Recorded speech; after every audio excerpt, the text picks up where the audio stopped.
Thanks for sticking with us on the Heart of Sports. We're going to talk some basketball here, and we're going to bring on the Ringer's senior writer, Mirren Fader. Congratulations on your new book out this week, Dream, the Life and Legacy of Hakeem Olajuwon. Thank you so much. Thanks for having me. So what's it like to hold this book? This is your second one, but you go and hold it. Is it real yet? It feels surreal. You're holding it and you're like, okay, objectively, this thing exists. It is on the shelf. I can hold it, but you're also just shocked that it finally came together. Books are hard, but it's really a rewarding day. So this is your second book, and it comes on the heels of writing about Giannis, which is kind of, I think you've said this is like the prequel to that book. So how did writing that book lead to you covering Hakeem in this book, who you've said is kind of criminally underrated? Yeah, and I maintain that. But yes, I think with the Giannis book, it was his biography, but it was also kind of a portrait of just the modern landscape of basketball. And so I tried to tell the larger story there of how, international players, specifically African players, are dominating the NBA. And I just started thinking of pioneers and, classic players in history that haven't been talked about as much. And so I really wanted to know, who set the stage for Giannis and others like him. And immediately, my mind came to Dream. And even though he was before my era, I had such a respect for him and what he had achieved. And I really noticed how, he's really left out of so many conversations of who's the best or your all-time five. And coupled with his, really interesting backstory with religion, I just thought it would make such a compelling book. To me, the most amazing part of the book was the number of people that you interviewed and the fact that the theme that I got from the book was almost it takes a village. That Right. that it was all that you show all the people that were so influential in his life and now how influential he is to the basketball community and his community as a whole. What was it like to interview, what was it, over 250 people for this book? Yeah, 266. Thank you for pointing that out because I wanted community to really shine through in the book. Because even as I'm trying to show how Hakeem paved the way for others, there are so many that paved the way for him. And I just wanted this book to give flowers to all of them, whether it's Moses Malone or this player, this Nigerian superstar, Yomi Sangodeyi, Carol Dawson of the Rockets. There's so many people that helped him excel. I love the interviewing process. And what's fun about Dream is the second you call anybody about him, they're like, "Oh my God, this one time he shook this person so bad, and oh, and this one time he embarrassed me, and oh, he was my nightmare." And so it was almost fun. You forgot you were like actually working because you're just talking 90s hoops with these people. So I loved it so much. Wait, just Jason, before you continue, you just described the dream as other people's nightmare. Yes, It's, like if you Michael look at some of the Kuso. quotes, that's what it Yes, was. I mean, you could tell us Michael Thompson and Dominique Wilkins yes. were not fans and had ways to practice. Yes, and I'll put it in the words of Michael Cooper, another great interview. He was like, "I hated Dream, hated." And it's a really, really strong word to use, but Michael Cooper, lockdown Michael Cooper, that to me is a form of respect. So when I think of the way he said, "I hated him, but I had to love him because he was so good," Cooper was talking about how he'd get caught, on defense being mesmerized just watching what Olajuwon did. So these people are totally afraid of Olajuwon on the court. Like he's such a menace. But then afterward, they're all just like, wow, I can't believe we played against him. And I just love to hear that respect, all these decades later. The respect I enjoyed was from Robert Parrish, who said he would have As a ticket to watch him play. I mean, that's the ultimate respect. If a great in the NBA says that they would have paid to watch you, if Shaq says he was the only person he could never intimidate, like those are some big words from big people in the history of this league. Yeah, and the fact that, it's sincere. I think that's what's really cool is that if you are a former NBA legend or you're a current NBA player, the respect you have for Dream is so evident. I mean, the way people talk about him, it's almost like with reverent tones. There's just this mythical aspect of Dream that people are just they respect. And so I wanted, the average fan or the basketball lover who may be younger and doesn't know Dream's legacy to kind of hear it from those that played against him to say, yeah, this is a guy you need to remember. History is important. Can you talk about how it's kind of an accident that he was over here playing? He wasn't even a basketball player. He's a handball player. So talk about the dream's journey to here. And you debunk a lot of myths in this book about that too. Yes, I mean, first of all, he doesn't start playing basketball till age 17, which is crazy. In our world, if you're not 12 years old and getting offers from D1 schools, people call you a late bloomer, which is ridiculous. So imagine at 17, he picks up basketball. The sport really isn't even that popular in Nigeria. Basketball only really started getting going there in the, early 1960s. So he's so much more enamored by handball, soccer, what we call soccer, football, even volleyball, track. He just did everything. I mean, to this day, he's an excellent table tennis player, like competitive. So, Would be he, scary to stand across a oh my table God, with I him. would never want to face him in table tennis. I could just imagine the speed at which Think about the reach he would have. He Yeah, could he just just puts reach that. up to the net and just it's stop it insane. there. Oh, insane. I mean, I'm afraid like somebody would get injured, like he's that powerful. But yes, he he was just this fantastic athlete. And these coaches who I talked to in Nigeria were like, we had to almost like stalk him and convince him to play basketball. And even when he said yes, he still continued playing these other sports. He had to be shuffled on and off the court from his handball game to his basketball game. And to your earlier point, there's so much mythology around how he goes from I just picked up a ball to 3 years later, I'm in the Final Four in America, considered the #1 draft pick. What is missing in between all of that is narratives, facts, information. And at the time, people just kind of got swept up in this amazing story. Wow, he came from quote nowhere to success without really interrogating the kind of holes in the narrative there.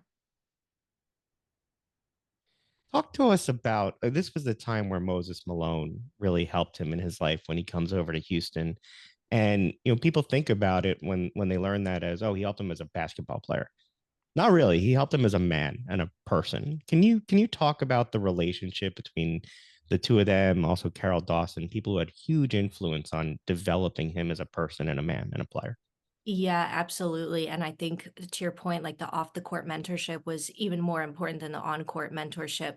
Starting with Moses Malone, it was like almost like a bigger brother. He would give Hakeem hand me down clothes. So Hakeem would be seen in these like matching sweatsuits, and everyone's like, oh, where'd you get that? And, Moses gave it to him. And Moses would take him in his Maserati. They'd drive around, they'd go to this place called Frenchie's. He really actually liked Hakeem as a person. And though he did see potential in him athletically, he understood that this person was a long way from home, pretty homesick when he first came over and needed a friend. And you talk to anyone about Moses Malone, he was the most giving soul you would ever meet up until his death. I mean, he advocated for so many players with his role in the Alumni NBA Association. So I don't think Hakeem becomes the player he becomes without Moses.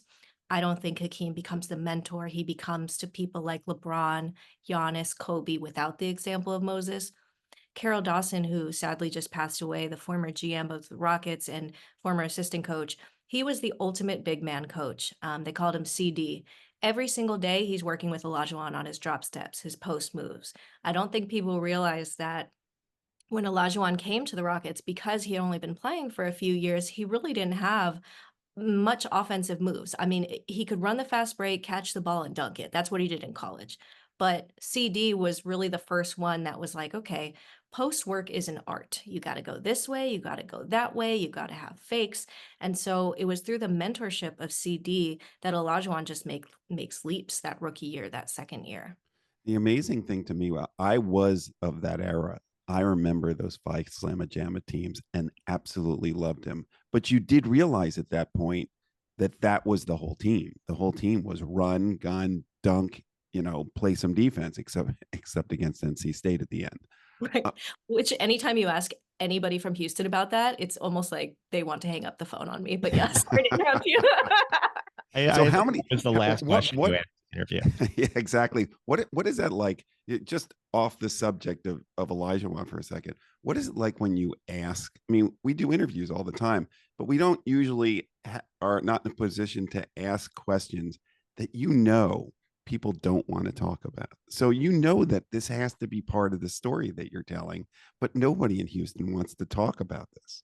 Yeah, exactly. And you know you have to do it. You know they're going to hate you, but you have to do it anyway. I like to empathize with the emotion first instead of just being like, "Can you talk about the heartbreak of that moment?" Instead, I preface it. I probably sound like a, rumbling on, but I, remember just saying like, "I know this is kind of difficult to talk about, but as somebody from Houston, can you please describe the emotion behind when that buzzer sounded? Because it continues to haunt to this day.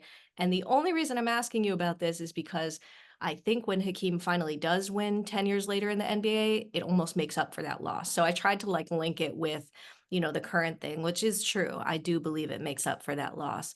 But the legacy of Phi Slamma Jamma, it's this exciting conversation. Everyone's giving you their favorite dunks. Oh man, Clyde Drexler jumped over that guy. And then this game, this happened. And then all of a sudden the tone just goes to like absolute sheer utter sadness. And you have to just kind of honor that and go with that. I remember my jaw dropping and just staring at the television and going, Right. I can't believe this is happening. They couldn't either. I mean, looking back, I really had to sort of interrogate too, because Olajuwon was so much a part of that final play, and you could just see it in his face that he too couldn't believe it. It was shocking. And that to me is another part of the book is that's so important is because he comes across as this kind big man. People, I think, lose sight of how competitive he really was. Oh yeah. And the fact, like, people forget he was drafted ahead of Michael Jordan. And yet he was as competitive in so many ways as Michael Jordan was. What did you learn, if anything, from talking to these people about his competitiveness, about this drive that he had, even though he only started playing the sport when he was 17? It was so the drive he had was so palpable. The insult that he would use if he felt like his teammates weren't playing as hard as him, he would say, "You do not love the game," which I love. I think that is so old school. That is so classic. It is so, if somebody said to me, "You do not love the game," I think I would just reevaluate my whole life. But I think it it really speaks to his competitiveness. And some people say they want to win, but like you can tell when he played, he wouldn't just try to beat you, he would try to destroy you.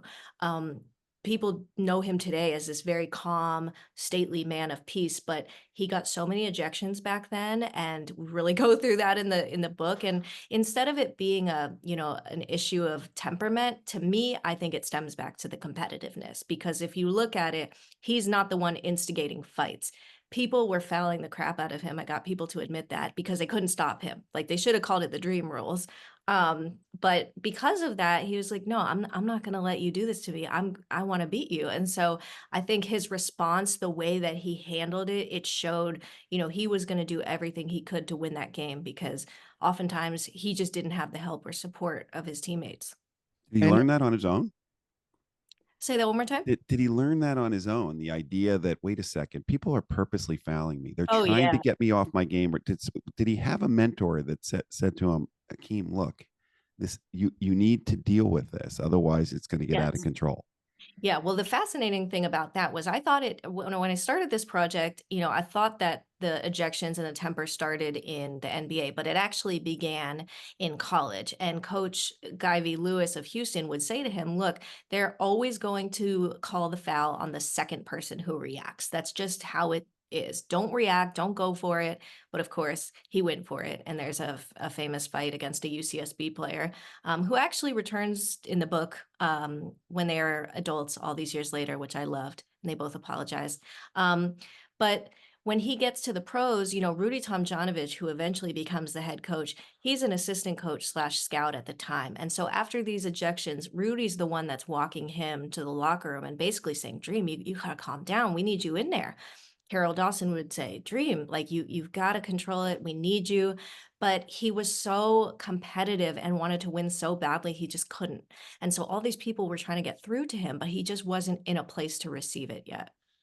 you seem to, the book kind of makes it seem that rediscovering his faith helps to control that temper and kind of channel that competitiveness. It not just that on the influence on him, but how he rediscovered that I found fascinating. Can you talk about how a man sweeping the floor who Yes. wasn't Muslim himself helps him return to his faith? Yeah, this was one of the most poignant stories in the book, I think. And I remember when I heard it and doing my reporting, I just kind of had chills myself. Because basically, people know that Olajuwon somehow returned to Islam, or they erroneously say he converted to Islam. That's not true. He was raised as a Muslim and then comes back. But it is in the moment that you're talking about. This random man is just sweeping the floor at the summit where the Rockets used to play after practice, and Olajuwon's never seen him before and nobody else is there. It's very eerie. And this random stranger just comes up to him and is like, Mr. Olajuwon, are you Muslim? And Olajuwon kind of stops because, he hasn't gone to, a mosque in over 10 years, but he does say he is. And the man invites him to a local mosque. And Olajuwon is stunned because he had no idea there was one so close, like around the corner. And that day changed his life. He goes to the service. He is so overcome with emotion. He can feel it all coming back to him. All of the prayer that, his parents taught him, the devotion that they had, just the act of being on your knees and saying the prayers. It was so moving. And he just knew, like, I need this in my life. This is the thing that's been missing, right? Like, we've been talking about how successful he was on the court. People admired him. He was one of the toughest to go against, but inside, he was really, really empty. And in this moment, he just sort of realizes, like, something clicks. I need this back in my life. Just one quick one before we move on. It wasn't just that like how other people reacted. Rudy Tomjanovich had some really interesting Mm. comments about how he had to question himself and change because of what Hakeem did. Can you just talk about that briefly? Yeah, I loved that interview with Rudy Tomjanovich because so many times we talk to coaches and we want, to hear how they made, the quote student better. But Rudy could not have spoken more highly about how watching Hakeem become more religious made Rudy himself look within and think about spirituality and think about, what does religion mean to him, and think about how he can become a better coach, how he can get his point across. It's not about yelling, and I think it's so ironic, right? This is the man that walked Dream to the locker room after getting ejected and cussing out refs. And here Rudy is like, maybe I should not be yelling. Maybe I should be a little bit more like Dream. One of the stories that I always like hearing about is the friction that seems to be between stars and their ownership.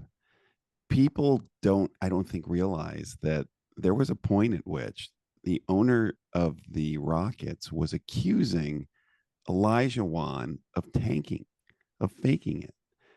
Tell us about that story and how close he was to being a dreaded Clipper. Yeah. Very close. In fact, Olajuwon was like, "Tell me where I need to report in training camp in LA." It was nearly a done deal in my reporting. It just came down to one player and then it was off. But it really almost happened. Things had been going really sour with the Rockets. They were losing. Their coach, Don Chaney, just couldn't seem to get through to players. The talent wasn't there. Teammates did not like playing with Olajuwon. They found him to be, really just isolated, and sometimes he struggled to pass out of the double team. The vibes were bad. And the GM accused him of faking a hamstring injury to sit out for contract talks and things like that. And Olajuwon, who prides himself on playing through injury, God knows he's been clocked in the head so many times even before that famous incident with where he had to wear the goggles, was so insulted that he just felt like, I can't play for an organization that accuses me of, purposefully lying about an injury. And so it was interesting. Because he goes to the mosque very often in the community, there were kids there that are now adults that remember him talking to them about how, they were saying, Dream, please don't leave, because it's in the newspapers. Everyone just knows about the feud. And Dream is like, they're saying I'm faking this injury. I can't, essentially I can't stay. Um, and he's just telling random kids that, which I think is hysterical and a sign of the times. Um, but ultimately, he decides to come back because the trade doesn't go through. And it is only because of a 12-hour flight to Tokyo does he and the owner patch things up. I'm sitting here in Philadelphia, just so you know, and we've just been told that Joel Embiid's never going to play back to backs. And you're I talking just saw that. and you're literally telling us about a great basketball player who prided himself on never missing games. Right, right. And What would What is Olajuwon think if you could get inside his head of today's player and the idea that you can't play in back-to-back days? I mean, load management is like a hysterical concept to those back then, especially without the amenities that the current generation has. I actually would love to point your listeners to a great story that Chris Ballard did in Sports Illustrated about Olajuwon, and he actually talked about Embiid and what he thought of him, and he was a little critical, and so Embiid, as we know in from my book, really admires Olajuwon and looked up to him, and his mentors basically said Olajuwon's the blueprint that you need to follow. Um, but yeah, there were so many anecdotes I had about Dream, like, he wasn't aware that he had blood clots and he's playing through it. He had an eye injury, played through it. Like in that era, you just didn't really, you just couldn't of the concept of load management just didn't exist. It wasn't even an option. It just didn't exist. I just wanted to ask you about some of the parallels with Embiid. Starting his career late, of soccer early on before basketball, was on bad teams earlier in his career, questions about roster construction around him, needing to find the right coach to make it work. I just find it interesting, some of the parallels there, if you can discuss their relationship and how you view that. Yeah, I actually thinking now about how Olajuwon's game really flourished, not just because he, had his transformation religion-wise, but I think Rudy becoming a head coach and developing that four-out system that we see so much in the modern game and like spacing, how that changed everything for him. And I wish that Embiid had a similar coach. I just think that to me is the biggest parallel, I think. Um, both of it's weird because Embiid really only makes it because there is a pathway that Olajuwon started, right? He gets to go to an NBA Academy camp. He gets to go, to all these things in the system of NBA Africa that were only started because of Olajuwon's ascension. So I really think Olajuwon made it possible for Embiid to even be found, right? Like it seems like an accident that Embiid was found, but in fact, a lot of things sort of were already in place for him to succeed, and that to me is the legacy of Olajuwon. But I think there's a competitiveness in Olajuwon that I felt was so truly focused on basketball. It was just basketball, faith, family. And I think with Embiid, a lot of people sort of are thinking, does he have that? Is he going to have that singular focus? But I think a coach could do wonders. No, the one thing that struck me 40 years, it's now 40 years later since he came into the NBA, is it's hard for me to believe that 40 years ago, the NBA, which is now an international game, was not really the international game when he came into it, to the point that you talk about the fact that he wasn't really marketable and what a struggle that was.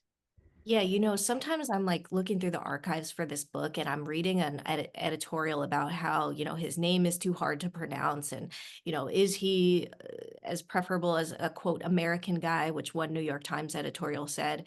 And I'm like, am I reading today's discourse? Because it sounds a whole lot like what we talk about when we talk about Giannis, sadly. Think about this. We talk about how underrated Olajuwon is now, even in his prime. He was underrated. So he wins his first two titles, and there is this editorial in the New York Times saying, despite these two titles, despite his great personality and what a role model he is, people just don't think he's marketable. He has a quote difficult last name. They talk about there's all these dog whistles in there. And I think part of the reason for the motivation behind this book was to also show that side of this, right? When we think of international players today, your mind probably goes to Dirk. It probably goes to other white European players, Stojakovic, the list goes on, but it never goes to Dream.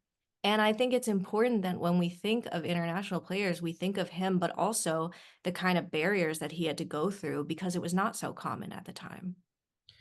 you know, when you finish with this book, you come away with a holistic legacy of Dream, not just Dream, the basketball player.